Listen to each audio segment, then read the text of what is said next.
teacher. With over 4 decades of changing lives, your self-discovery archaeologist. Get ready to be the best of you with your host, Beverly Zimet. Welcome to the Beverly Zimet Show, where being the best you can be has just gotten easier. My guest today is Lori Beard. She's calling in from Dallas, Texas. She is the mother of 8. She's a life coach and a whole lot more. So welcome to the show, Lori. Thank you so much, Beverly. I'm so happy to be here in space with you. In space, I know. Where's a better place to be than in space, right? Right? I mean, you just have the world at your fingertips.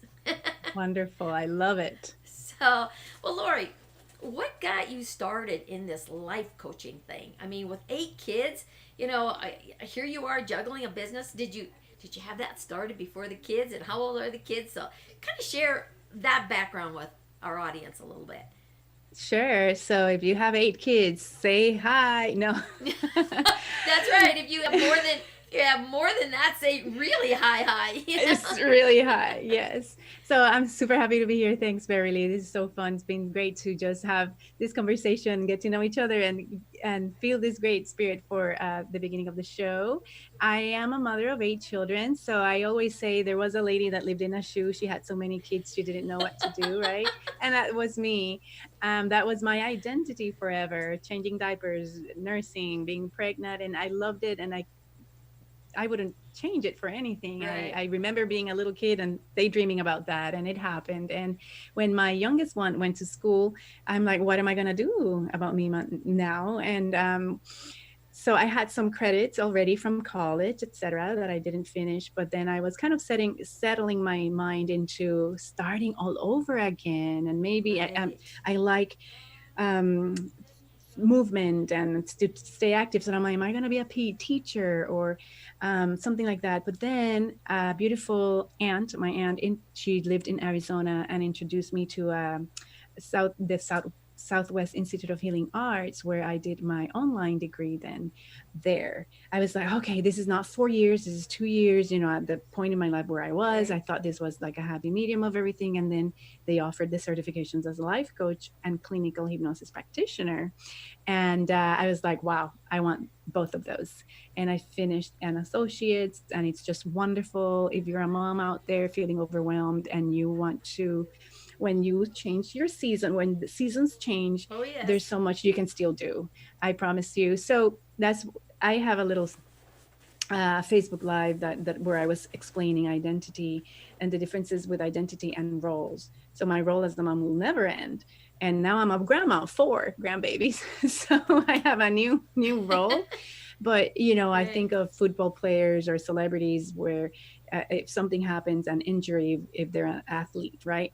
If they're an athlete and they don't see themselves as anything else because their identity is in that profession, that industry, their lives shattered.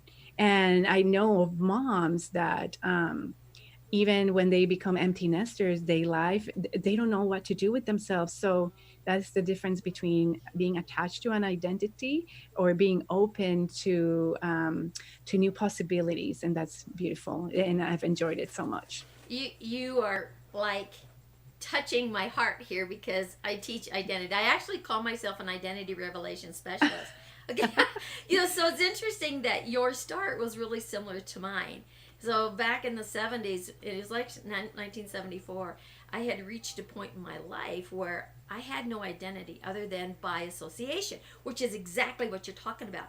Because, you're so-and-so's mom, you belong to so-and-so because you were married, and it's like, wait a minute, I'm not a possession here, right? And, you're the one who writes for the newspaper, or you're the one that does this, right? And I'm like, who am I? I have a name, for crying out loud, there's more to this. This isn't where I was supposed to be, right? And that's where my journey started, and because I had no identity of my own. And so that was one of the things in the field that I started operating into is, who are the real you? Who is that real you? And finding that. And again, when you start to reveal and we got so many other similarities. This is crazy, to where it's like uncovering your purpose. Knowing your purpose and your why is very important, and so when you don't have an identity other than by association, as you mentioned, whether it's motherhood or sports or any other kind of career, there is another you. There is that real you, the spirit of who you are. And how do you find that? Because your whole world has been built around this identity, right? It is a journey, right? I'm sure you have experience also. It's not overnight, right? It's Oh a my journey. goodness, no. And it continues. It continues Oh till yeah. now. I mean, this was in 74 and this is 2020. My journey is still growing. And congratulations, you're the grandma of 4. Well, I got grandkids and I got great grandkids. Oh, how fun! Yeah. That is so great. I have two little great granddaughters and I have 2 little great grandsons, right? So yeah, it's just amazing. It's just and it's another role, of an identity. How does it change? Because I'm now experiencing what it is to be a grandma. How is it with great grandchildren? Oh my gosh. When you hold that first grandchild, there's just this emotion that overwhelms you that you don't, it's just like there's no words for it, right? Right. Well, when you hold that first great grandchild, Oh my goodness. oh my gosh, I'm getting emotional with this. It's like 1,000 times more than just a Wow. grandmother. I cannot even imagine. My whole body's in chill right now. It just took me right back when I held that first little great grandbaby, who now is going to be a teenager, right? It's just, Wow. oh my gosh, there's no words for it, Lori. There's just no words for it. If you guys are a grandmother or a great grandmother or grandfather, great grandfather, comment below. What did you feel when you held that baby for the first time? It's so miraculous. I'm trying to find words, and it's There is no for words. for when I became a grandma for the first time, because this is the fruit of your fruit. Yeah. Like and then you see in my case, my first grandbaby came from a daughter, and I have 6 boys, 2 daughters, and then to see her there, it was surreal. That's the Oh. word that I would.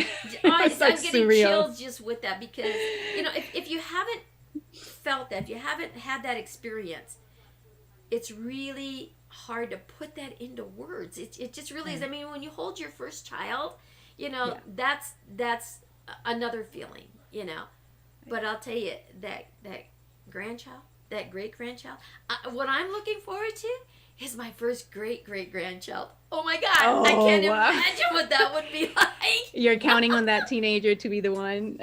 Well, you know what? Wherever it comes from, I don't Yeah. care, but it's gonna Yeah. come sooner or later. Wow, right? that's beautiful. That's beautiful. Yeah. So yeah, I remember, like you said, I remember being somebody's. You're so and so's daughter. You're so and so's brother or a sister, or and I'm like, how about me? I'm the youngest of 4, so the other 3 were super popular, Right. and I was just this youngest, Yeah, you're the sister baby, of- so you're like, oh, the baby of the family, right? And it's like, yes. yeah, I had So it's so important to find that Yeah. who because of those external voices, right, and the Yes. external ideas, but then once you determine to find it for yourself and by yourself, oh, it's like a big awakening. Oh my gosh, it is because when you look at as you're when you're growing up as a child, right? Your dreams are big, your ideas, what you want to do, where you want to go, and all this kind of stuff, right? And I grew up being a rebel. I'm second oldest of 11. Okay, Oh, so I blame it. I blame it on second child syndrome. A lot of second child syndrome. of course, there's there were there's an 9 below identity me. there. There's an identity Yeah. there, right? Well, my youngest sister is actually 1 year older than my oldest son. And so she grew up more as a daughter to me because I lived pretty close to my mom and dad. And at that time there was 6 years between the twins and my youngest daughter. I mean sister.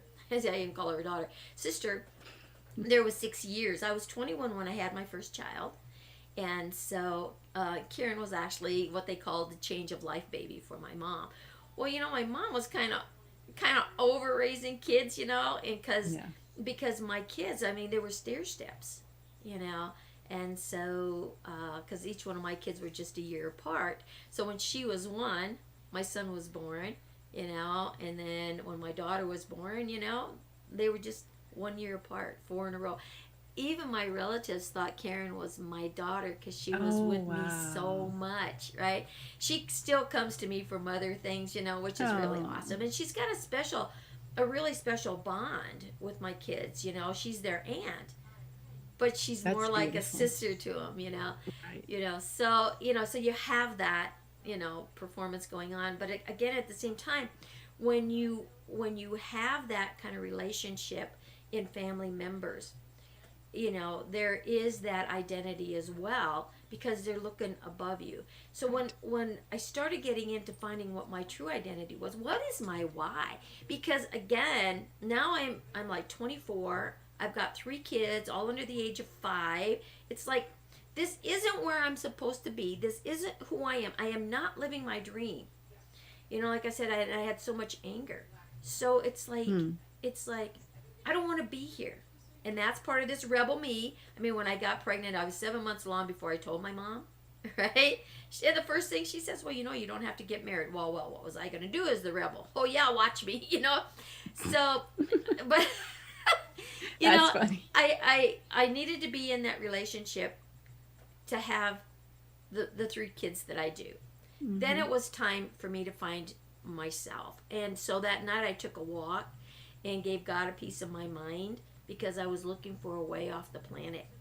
And I Mm. started releasing that anger, yelling and screaming and kicking Oh, and good. throwing rocks. I mean, and you're out in the country, you can walk down the gravel road, and now it's like midnight. There's nobody out there, you That's know. And so good. so I just really cut loose to the point to where my whole body was almost like in shock because of all the releasing I was doing. I was shaking, I was crying, I could hardly catch my breath. I mean, I really did a number on myself, but I needed to be there for that. There was Yeah. in the 70s, there there was nothing else. And again, I think it was that intuition. You know, it really wasn't God I was yelling at. You know, the more I got into the spiritual development, I understand now it was my higher consciousness. And that's why I got the answers I did. It wasn't God saying, it was my higher self. Because I said, you know, I wanted off the planet. And this voice says to me, well, who's going to take care of your kids if you're not here? Now I hear my dad's voice say, you know, if you're having these kids, you need to take care of them because your mom and I have too many of our own. We're not taking care of yours. Right. Well, I got that, right? Yep. It's like, oh crap, they're all under the age of 5. That means I got to hang around for a long time. It's like, okay, Right. fine. All right, so I'll accept that. So I'm not going to exit the planet. It's like, so now it's let's make a deal time. So this is my conversation, you know, and I'm talking out loud. Fine, then let's make a deal. So I want out of this dead end marriage. I want to Iowa. I want this. I want this. Blah blah blah. I had a list like this long, right? And the voice just says, okay. It's like, what? No conflict, no suggestions, no saying, well, you got to do this to get that. No, it just said, okay. Like, seriously. And it's like, then my thought goes, well, heck, and how am I supposed to do this? And then the words come mind over matter. Wow. Well, what the heck is mind over matter, right? I'm like, what is mind over matter, right? And then it's like, the first thing you need to do is start living your life for you and your children. Oh, well, I was already starting to do that. No problem. And I really, at that point, that was my first biggest aha moments. I started listening to that voice, paying attention to it. Now, I grew up as a strict Catholic. I was a 12 years parochial school, the whole thing, right? And you know that's we'll say that for another story. But you know that began my journey. And so when I was starting to search to find out who I was, who am I, you know, and when people would give me, you know, association with my identity, I would say, no, my name is Beverly, right? And of course they look at you like deer in the headlights, like, what? It's like, I have a name, Yes. right? That's good. This is You claimed me, it. Yeah. right? And that was part of that whole growth. And I really knew I had to get my act together if I was going to be taking care of my kids, because I knew at that point it was going to be me and my kids, and it was, So again, yours was a little bit different, yet it still was the same. It was, I need an identity of who am I at heart? This is who I am in the world, but who am I as the spirit of who I am? And then you started seeking out that identity, and now look where your life has blossomed into this beautiful coach. And you're writing a book, right? Didn't you tell me you were writing a book? Yes, it's published. It's on Amazon. People can find it there. It's done. It's a done deal. It's been like 2 years now, Okay. and it's amazing. It was also a beautiful process that helped me with that awakening and identity, Right. trying to find it. So everything we go through, and you explained it, or I appreciate you sharing your story, Beverly, because if that something like that happens to all the people out there, it will be a better world, as long as you're screaming safely in the country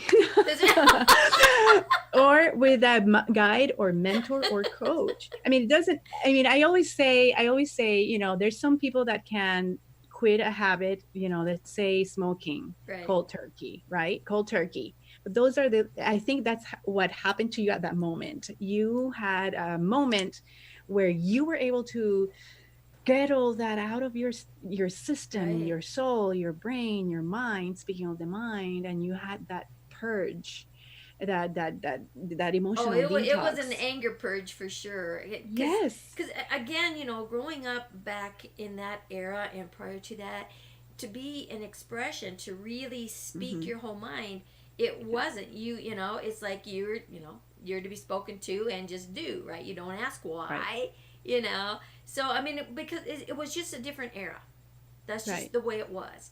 And so things I didn't understand, and I wasn't able to talk to anybody about. Now my grandma on my mom's side, her and I had some really deep conversations, especially after my aha moment, because she kind of had intuition too, but she didn't know what it was. And we just started talking about stuff, playing, and she goes, "Yeah, I know what you're saying, because I did too, but I didn't have nobody to talk to." So we were just kind of throwing stuff out, neither one of us really understanding it, but knowing we had something there in common we could talk about, and it didn't matter. And I think that's one of the greatest things and the greatest gift that a child can have is a grandparent, because the grandparent is where the wisdom comes. Grandparents don't judge. Grandparents take the time to listen when parents are busy making sure that everything else is in alignment, right? And when you look at civilizations, you go back in time, in all civilizations, it was the grandparents that really oversaw what was going on with the kids. The parents had the discipline stuff, but the grandparents were the ones advising and teaching, right? And cultures have proved and shown that that's very wise, Right. and they honor the the elderly people, or they Right. call it the elders, because of that same reason. I appreciate you sharing that. Definitely. So yeah, I hope my grandchildren look up to me like that. My grandma was amazing. My mom was a single mom for years. She's happily married. She happily remarried and everything, but then she was the main provider, and grandma was the stay-at-home mom or figure at home. Right. And oh my goodness, she imparted so much wisdom, and I appreciate her. I hear her voice all the time. Right. In her sayings and her quotes and her advice. So I'm striving to be able to be that or become that for my own children, but also for my next generation, so my grandbabies. And we have learned, we've come up through the ranks, right? Yes. And you do reach that point of wisdom in your life, because of the experiences that you've had. Your kids will listen to you up to a point, right? Yeah. And then all of a sudden they know everything, especially when they start to get teenage. They know everything, right? I mean, that's just the way it is. But even when they have that response to the parents, when the grandkids get to that point, they will look to you as a grandparent because you're Yeah. interacting with them, and they really have a respect, and you gain that respect from little on. And my grandchildren are so close to me. I mean, they are so special. They are just so special because they come to me with questions sometimes that they don't know how to go to their parents with, right? That's great. And then it's like, okay, so you give them direction, and they say, okay, now you're going to have to bring it up with your dad or your mom, right? Yeah. Yeah, well, okay, bring it up this way and there'll be less conflict. Oh, great, that's good, Grandma, right? That's that guidance, wonderful. Because again, as a parent, you're still in that mode no matter how old that child gets. But once that child gets in their, I would say from about 28 to 35, all of a sudden the parents are starting to, well, maybe they're not so stupid after all, right? Right. So can I share with you where I was? Sure. Because as a parent, I was dealing with my own unresolved emotional issues that I had. Right. That I had suppressed. I don't remember what age were you when you had that anger I was purge? 20. I was 24 when I started. And you were already you were already a mom. That's right.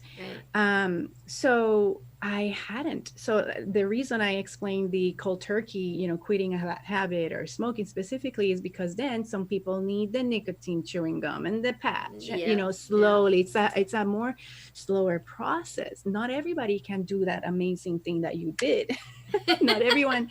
No, and I've had in my office clients that they say, this is the first time I ever even talked to somebody about this Right. XYZ, and I wasn't even planning to tell you. And I'm like, well, how can you go through changes? How can you have your Right. big awakening? And that is what's happening out there. If you're listening to this, if you're watching this, and you have that suppressed anger, resentment, remorse, all these emotions that are trapped within ourselves Beverly and I have a 7 R's method, or a method in our lives that we teach.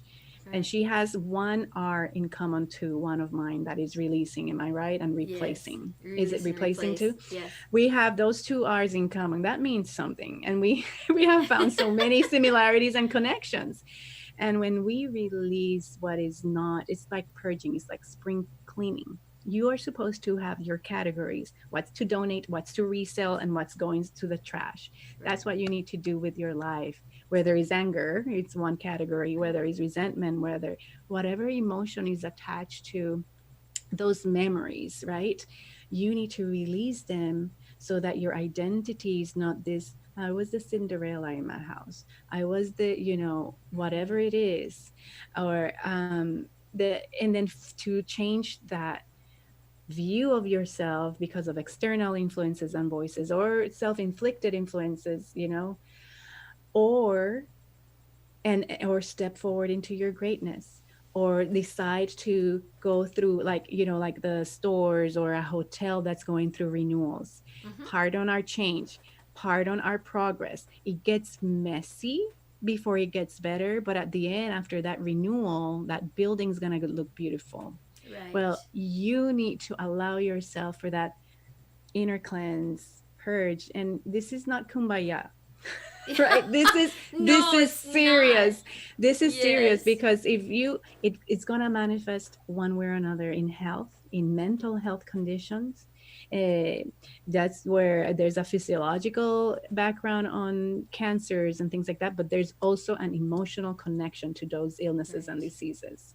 Right now, with everything happening in the world, they're saying you should not be as concerned about this virus that's going around. You should be concerned about your own stress, because your own mental health and mindset is what lowers your immune system. And then of course, you're more prone to whatever is out there. So, and I didn't want to bring the C word. Sorry, that this thing that's going around right now. It's what's a fact of, it's a But it's fact of relevant. life, Lori, right? It's we relevant. have all those things, and it is relevant. And you made a really strong point there. There are emotions attached to it, and that's some of the teachings that you probably do alongside of the same thing that I do. Is like there's emotions stored in different parts of your body, different organs. Like your kidney stores fear. Where is the Yeah. greatest fear going on in the world today? Right? Anger is stored in the liver. Liver. That's according Right? to traditional Chinese medicine. So Yeah. there's a lot of ancient wisdom there. Oh, You're right, ancient, you Beverly. got it. And it is ancient wisdom, you know. So you got bitterness is stored in the gallbladder, you know. And when you really start to understand what the emotions are and how they store in the body and impact, it starts out here, like you said, with the mindset, which is in the spirit realm, in the unseen, right? And it begins to work its way in through your mental field, your emotional field, and then it all of a sudden it starts to change things in your physical body. And it's reversing that. So when you can start eliminating the power that you've given Yeah. to the charge. I mean, an emotion is just a word. The feeling is the power you give it. That's Right. the energy, whether it's a negative charge or a positive charge. It's not a good or bad thing. It's not a right or wrong thing. It's a charge. I agree. It's that negative charge that's going to put you down in your physical element. It's going to lower your vibration, which lowers your immune system, which triggers the stress hormone releases, which create a lot of stuff going on in your body that weakens it. You're stronger than that. You have more power than that. Get your mindset where it needs to be. Focus on who you are, what your purpose is, and go out there and say, hey, I am bigger than fear. I will conquer my fear through courage, through determination, through the destination of what my future is to be. Don't let that negative charge go on top of your positive knowing and move you this way. You put that negative charge below, Yeah. and you soar. You soar to outer space. That's your choice. We live in a duality world. Which side of the fence are you on? You're either over here or you're over here. You're making excuses, you're making forward motion. You know, whatever it is, you're either creating fear or you're creating harmony. Your choice. You have the free will to change.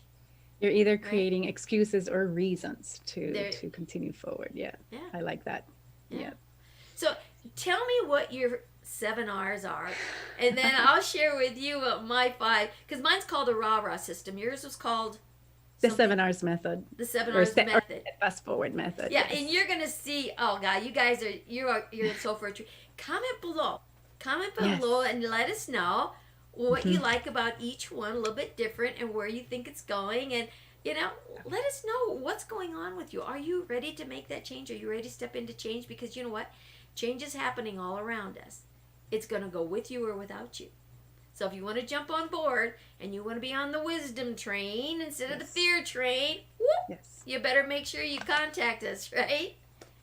Yes, and this is going to determine if you're a victim of your circumstances Yes. or a victor, right? Oh, I like that. Victim or victor. Whew. Yes. Yeah. Well, a victor Yes. is on the wisdom train, right? A victim stays over Absolutely. on the fear train. There we go. Absolutely. So first, you need to decide to remove emotional barriers.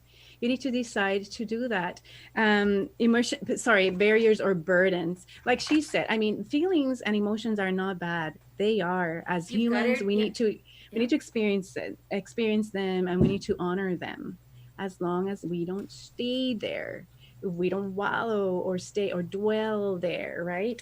We need to give ourselves permission, okay, when we're grieving specifically. And I know the country, the world is grieving many losses, Right. you know, physical bodies that have gone to the other side, you know, of this world or the veil, or, you know, definitely I know there's a reality there. I want to be reverent and honor those losses. There's losses of jobs, there's losses, you know, there's a lot of the structure we were used to, etc. But like Beverly said, changes is happening. And like a caterpillar, we need to allow ourselves to get into that cocoon, get Right. comfortable maybe for a little bit, reevaluate, and use our strength to gnaw away that cocoon and then allow our wings to fly. Yes. Oh, And that's soar. a beautiful analogy. I love it. Thank you for sharing that. And soar, like you were saying. Yeah. So allowing ourselves to remove those emotional burdens is important. What are we attached to? What Right. are we afraid of? What's consuming our mind, and who are we resentful for, etc. So removing that is important. Resolving those internal conflicts is important too, because maybe the world is fine, or maybe the person that inflicted some annoyance or grief in your life is happy, fine, and dandy, and you're still struggling with that within you. Well, we need to Right. resolve that in the internal conflicts and releasing negativity. That's all I have to say about releasing, which encompasses a lot. I don't know what yours says. Do you want to share what your release step or principle is, in which context? Okay. I'll share the five steps that I've got after you share the Okay. seven, and then you'll see where it all kind of connects together. But I love what you're Awesome. saying. So reframing those sabotaging perceptions. When people ask me what do you do and things like that, and sometimes one of my answers is I see people's greatness and help them discover it for themselves, Awesome. because we need to reframe it. We need to reframe incidents from our past. We need to reframe, and when we reframe, if you have the same picture in a different picture frame, speaking like that, if you've been to a museum, Right. if there's an exquisite picture frame, it helps that Yeah, it just kind of image. brings it out because it just Right. pulls the picture into like a 3D versus just a you know uh, single.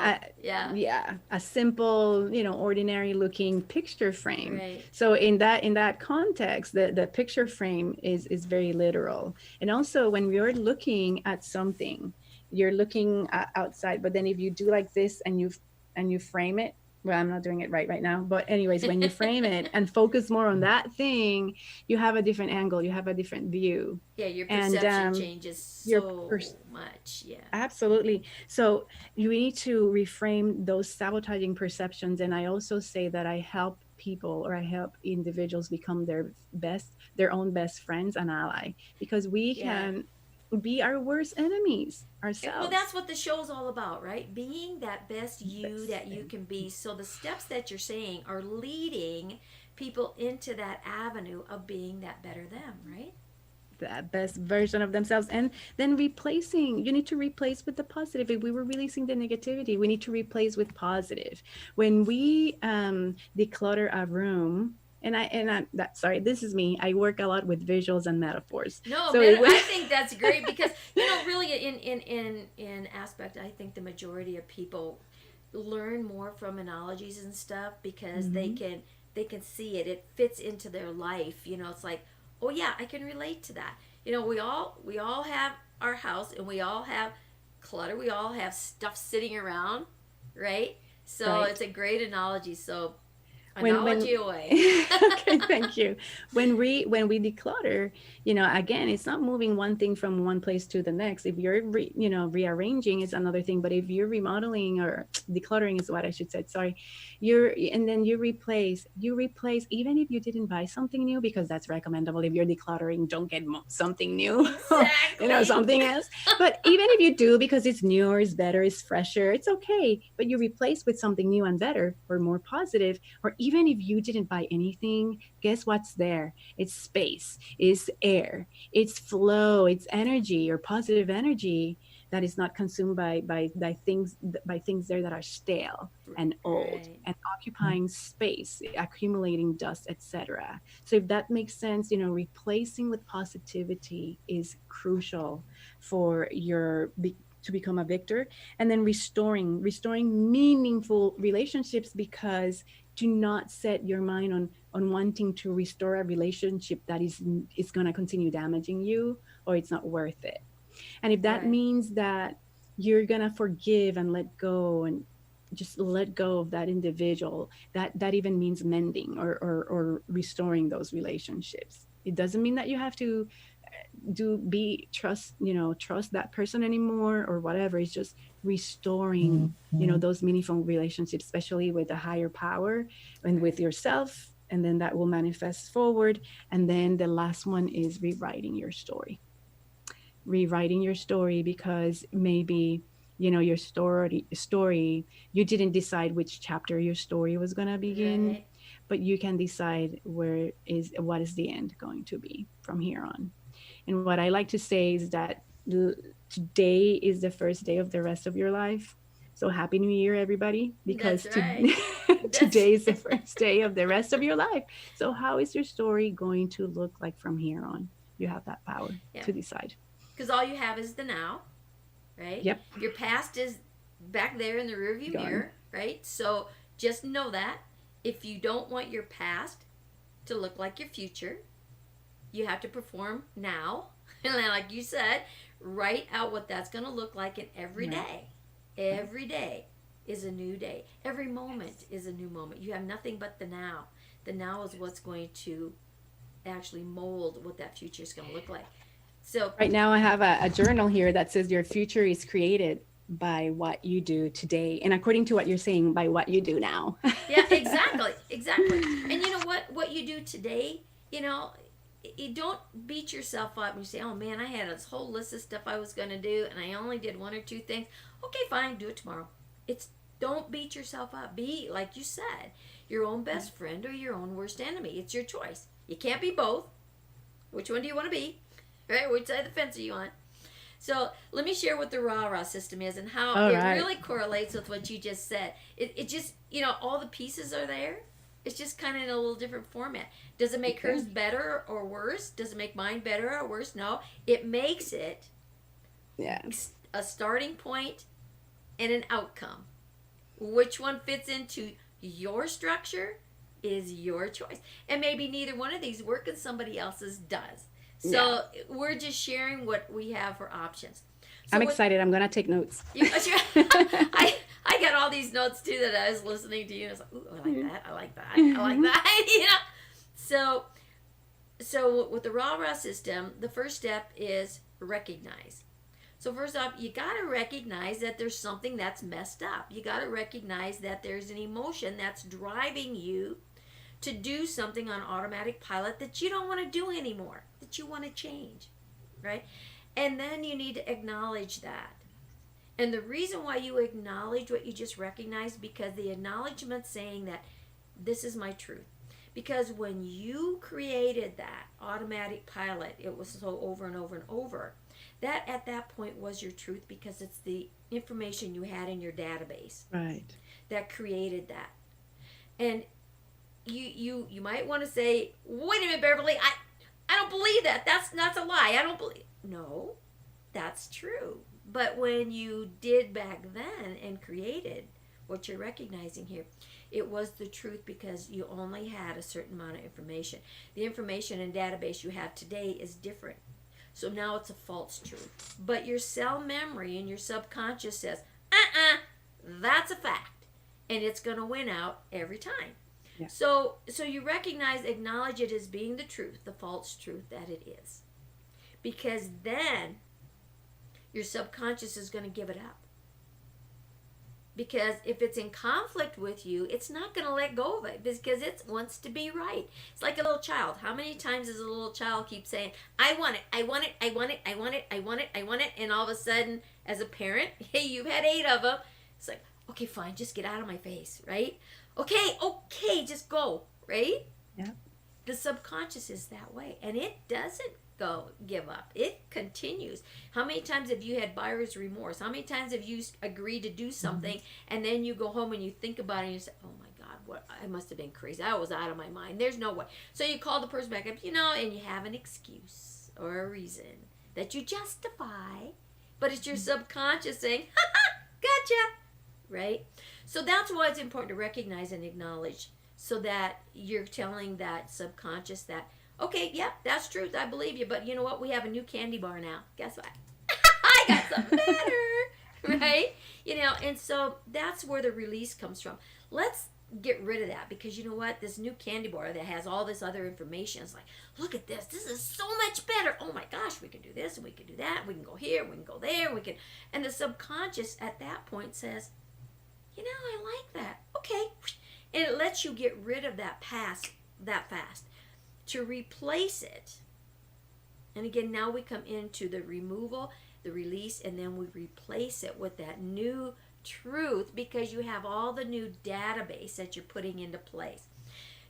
Universe does not like, energy does not like space.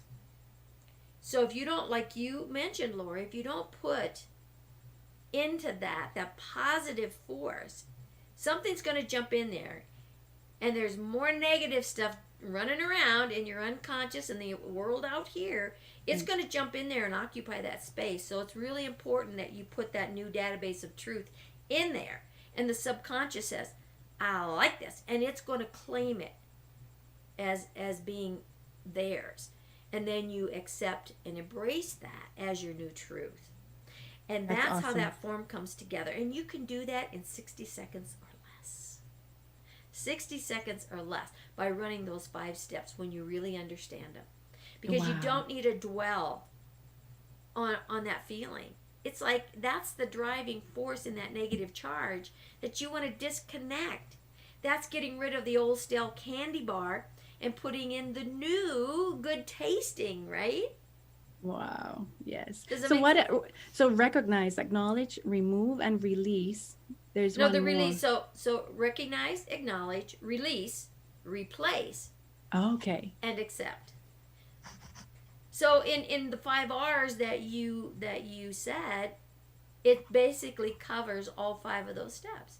Basically. Oh yes. Yeah. Yes. Yeah. So great minds think alike, right? They do, and it's awesome. It's understanding your own personality and your own growth and where you've come, because each one of us has our own story, our own progress. We're all moving on the path of our own personal journey. And it's who you allow to come into your space. It's like you mentioned, you had a client come in and they're saying, I don't know why I'm telling you this, but I've never spoke it before. I hear that all the time. And the reason why that is because you've created in your own spirit essence a non-judgmental space. A non-judgmental space. I want you guys to hear that. It's a non-judgmental space that gives you permission to really say and get out of your head, because when you start speaking those thoughts and those feelings, they take on a whole different representation. Your whole perspective is blown out of the water, because your hearing thoughts are not the same as your thinking thoughts. So to have that space created, to be able to be an expression of that, is amazing, because life is like a game of Jeopardy. You have all the answers in here. What Lori and I do, and a whole lot of other practitioners out there, all we do is hold that space of non-judgmentalness, right? For you to express what you want changed. And then we can give you the question to discover the answers inside. Right? Absolutely. And that's what I love about what I do. We're not tellers. We don't tell you what to do. We're not interrogators either. We are intuitive people that want, look at this wisdom, how many years she's been on this beautiful planet, blessing others and learning, right, and acquiring experience. So our experiences, my experiences too, or whomever you go to, you make sure it's someone with a lot of personal experience too, that will help you as a guide and will ask you those questions that will tap into your inner wisdom, right, so that you can find those answers from within. Right. There's a saying that I have that goes something like, why is it that you do what you do when you know what you know? And why is it that you know what you know, but you do what you do? Oh, say that again, because that is so relevant here. It's like, okay, guys, listen up. This is really good. Okay. So why is it that you do what you do when you know what you know? And why is it that when you know what you know, you do what you do? That's right. And it goes back to that information in that database, right? You know what you know. And you don't know what you don't know. But when you discover what you don't know, and now you know what you don't know that you know, what are you going to do with the new database of information? Right. But so why is it that what you do is like, I know this is not good nutrition for me. I know this is not good relationship for me. Right. I know this is not good thing for me to be drinking now, or to be consuming now, or to be doing now, playing video games or being on social media, endless. Right. I know that this is not good for me, yet I do it. Yep.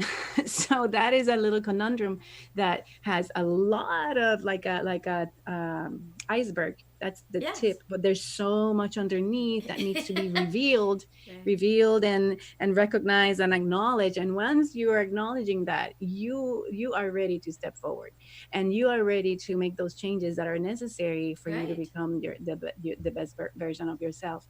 And then Yes. why is it that I do what I do when I know what I know? If you know that's not a good person Why for do you you. keep doing, and I think some of that comes with Yes. that procrastination, right? Or Hmm. also the fear of success or the fear of Yeah. failures, so there's always an underlying There's a lot. current as to why you don't do what you know you should be doing.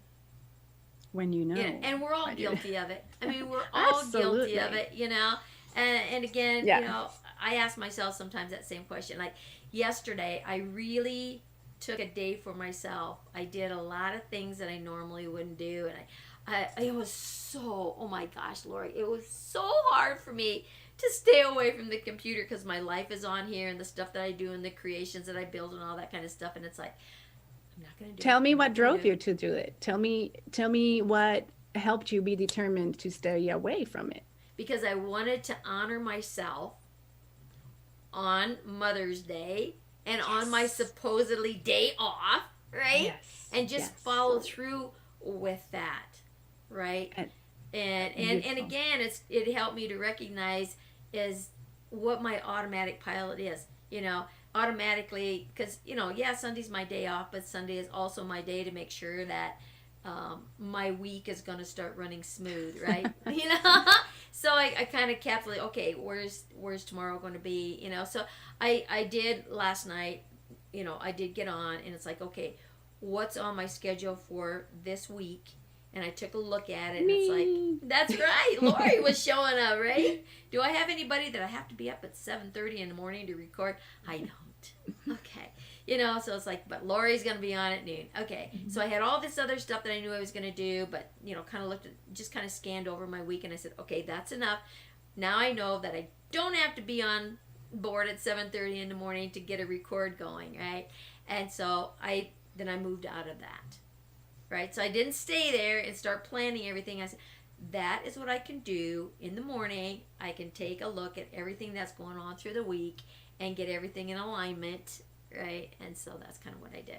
So and again, it takes discipline, no matter And what we do, right? and what did it give you? Being that determined and just say drawing the line, saying this is what's gonna happen today. What did Well, it give it you? put me back on a direction of focus of what freedom really means to me, Yes. right? Yes. Yeah, yeah. That's beautiful. Yeah. It's the name of my book, Freedom from Self-Slavery. Oh my So gosh! Oh, put that out there again. Freedom from self slavery. Oh my yeah. gosh! Yeah. Yeah, and it is that is so true. That is so true. We have locked ourselves into our own prisons. Yeah. Right. And how do you break free of those chains? Yeah. And it's everything that we've been discussing here. How many of you guys out there have put yourself in a self-made prison? Because if you're fighting the victim, right? If you're fighting being the victim, or you're fighting being the martyr, or you've reached to the level of survival, those are three areas of prison. The martyr opens the door to the prison, right? Wow. Mm-hmm. And then the victim puts you in, closes the door. The survival locks the door and makes you disappear into the darkness of the abyss, right? Yeah. So what would you say? I would say like the opposite of victim is victor. The opposite of what's the last The one you martyr. said? The Survival. martyr. Survival is thriving instead of surviving. And how about martyr? What's the opposite of that? Well, the martyr is nobody else can do it as good as me, right? I have to do it all because nobody else can do Yes. it, right? It's kind of like So the it's that it's victim. yeah, it's close, but Yeah. it's like, you know, you, again, you keep yourself busy being busy because nobody else can do it as good as you. So Right. it's learning to delegate and really appreciate others' ability to get to Trusting. the outcome. And it is a trusting. Yeah. It does boil down to trusting someone else that can do it. I'm going to share this with you because this really taught me the lesson on that, because it was like, hey, it's my way or the highway. That's it. You want to work with me? It's my way or the highway. That's it. And it's like, that is not the place to be, okay? Mm-mm. Because, again, you overwhelm yourself, and that does drive you down into the abyss. So what you can do is, I went to this class. I don't even remember what the name of the class was, but the only thing I remember out of this is we were in this like gym auditorium type of thing. And she said, everybody move your chairs to the front. And there was like 50 of us in the room. And she said, I want everybody to go over to this side of the room and get in lines of 10. Okay, boom. Well, me, always wanting to be in the front. I mean, I was always forced in the front because I was short. My last name started with a Z, so I was put in the back, but I was always pushed to the front because I was short, right? So to be front and center for me is like, yeah, okay, I'm going to be in front. I was like, okay, get behind me, guys, right? Good. and so here we are. Now we have 10 rows. 5 rows of 10 people.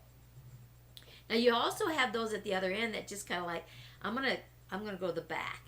And I'm gonna observe and see what's going on and see, do I want to or don't I want to, right? Me as jump, ask questions later. Those on the other opposite end are like, okay, ask all the questions and then decide whether you want to jump or not. So you have those extremes. So she says, okay, each and every one of you are going to go from, at one at a time, going from this side of the room to the other side of the room. And nobody can do what's already been done. So now there's 50 people, 50 different ways to get from this side of the room to that side of the room. Wow. Yeah, so here you are, you're in the front, boom, you got it wide open. But those that are way at the end, those last 5 people, can you imagine how many times I went through there? Oh, shoot, I was going to do that. Oh, no, now I got to think of something else, right? So that taught me that there's more than my way to do something. Absolutely. So when you are in that position of the martyr, give it up. There's more ways than yours to do it. Don't be afraid to reach out to others, but know who you're reaching to. Know those, again, we go back to that trust word, right? Know those that you can trust to do what you need to do. They may not do it your way, but as long as they get the outcome, and that's where it comes, it's like, okay, this is what I'm looking to accomplish. And this is the time element that I want it accomplished. How you do it is your choice. If you struggle with something and you want a little guidance, I'm here. But you have open range. Just get it done at this time period and have this result. There you go. Right? And lots of CEOs, lots of team leads, lots of company owners need to learn from these wise words from Beverly, because and even parents in families. Right now I cook once a week because we've created a chart in which everybody has a turn cooking, and hey, if they ask for my help, etc. But you know what?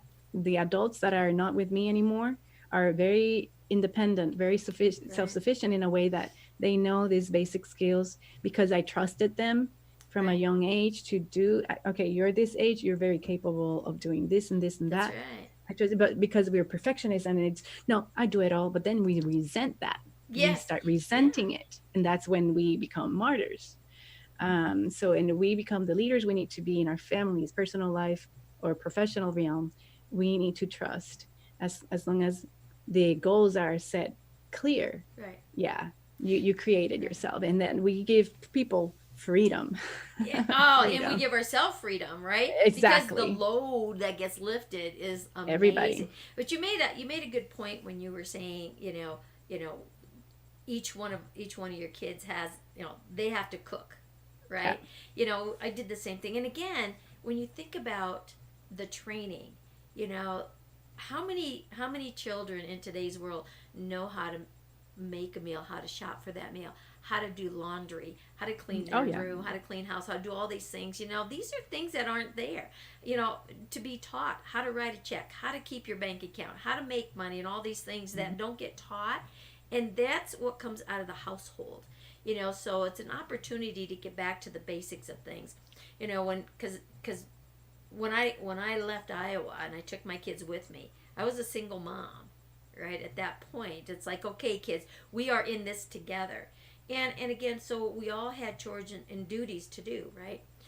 So each one of them, you know, we did. It was a daily thing, and then it's like that's not working, so we did a weekly thing. One was on laundry duty for the week. You know, they had to do all the laundry, you know, go get it in whose ever room it was and do it and put it all away, right? And then the other one was doing meals, cooking for the week. You know, we'd go shopping for the whole week, figured out, right? And then one day of the week, we'd go out to dinner. And then the other one was in charge of making sure that the house was picked up, it was clean, it was dusted, vacuumed, and whatever, right? And then we just shifted, right?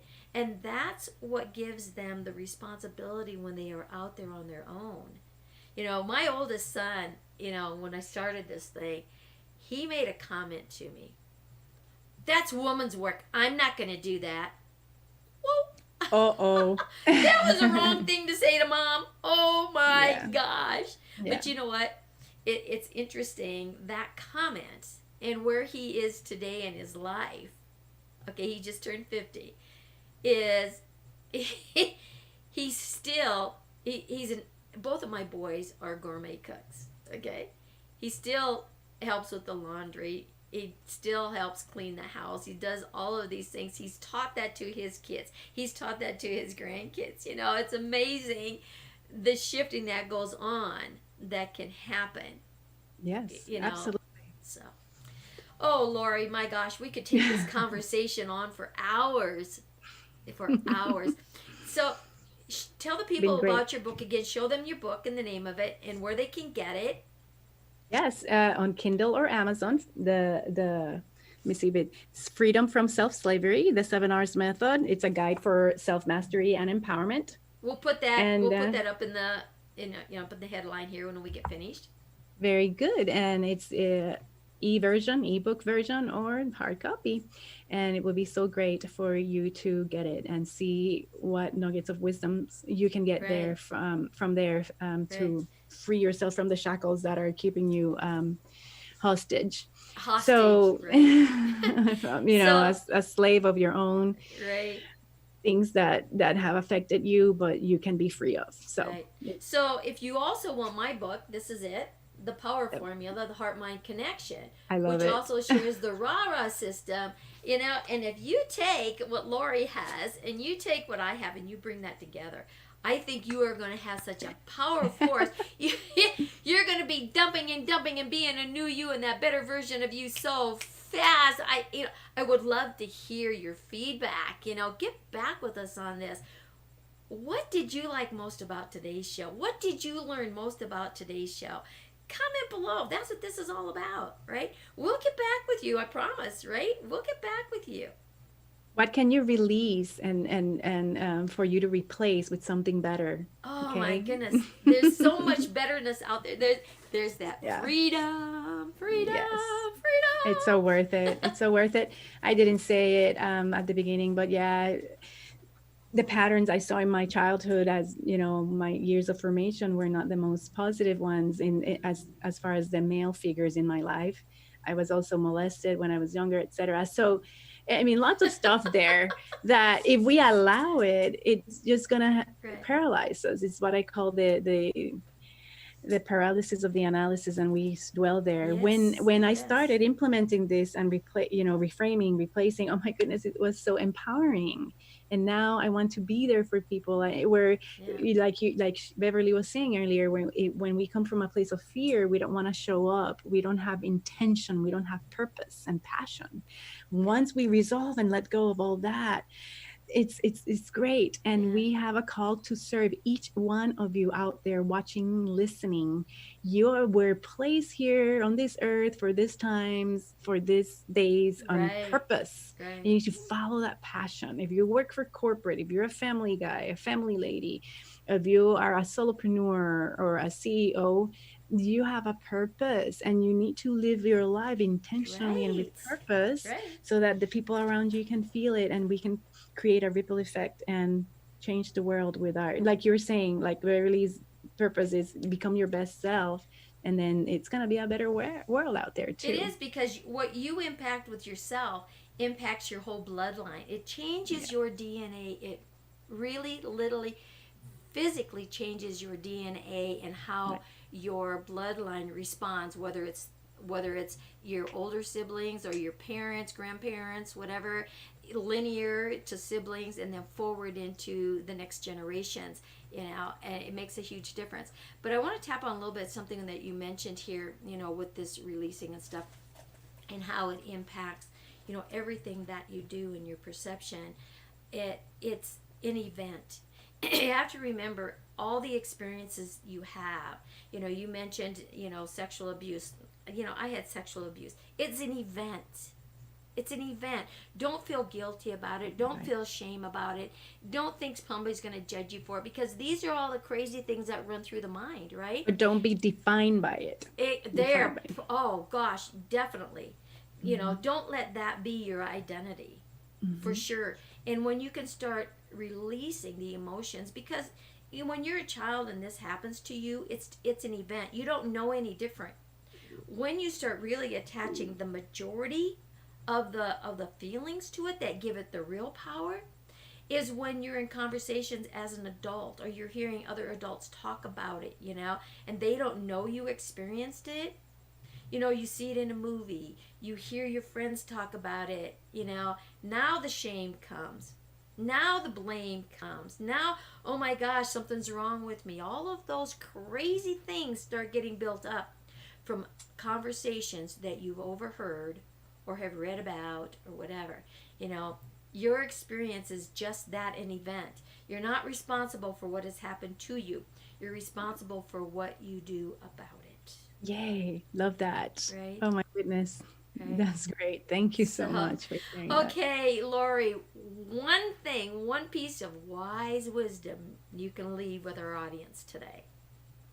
Oh my goodness, so much to One say. How can I thing. narrow it down? You can do it if you set your mind to it. That mindset, that emotional purge, give yourself self permission to go through it, because it's worth it. It's so worth it for you to come out, show up into the world with your gifts and graces, so that others can enjoy. So you need to keep shining your light.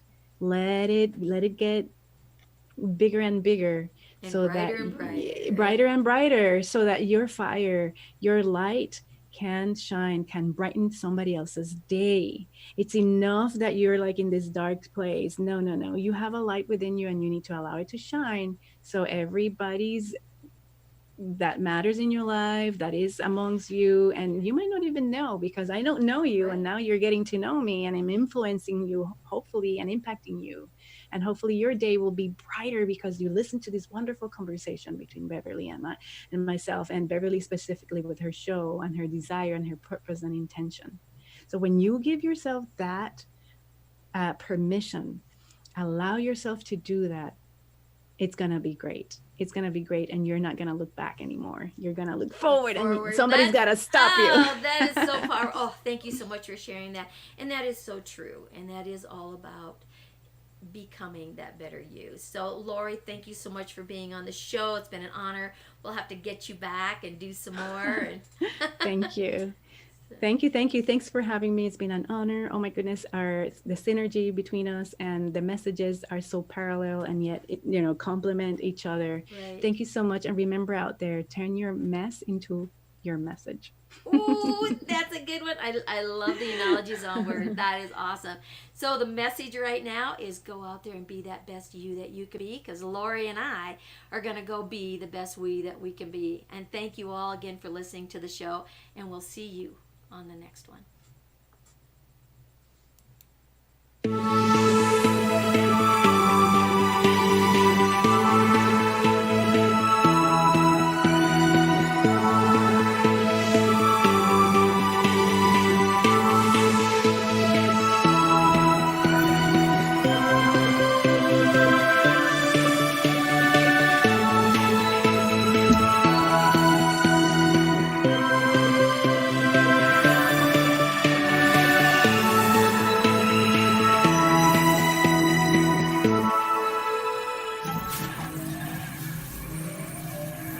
What?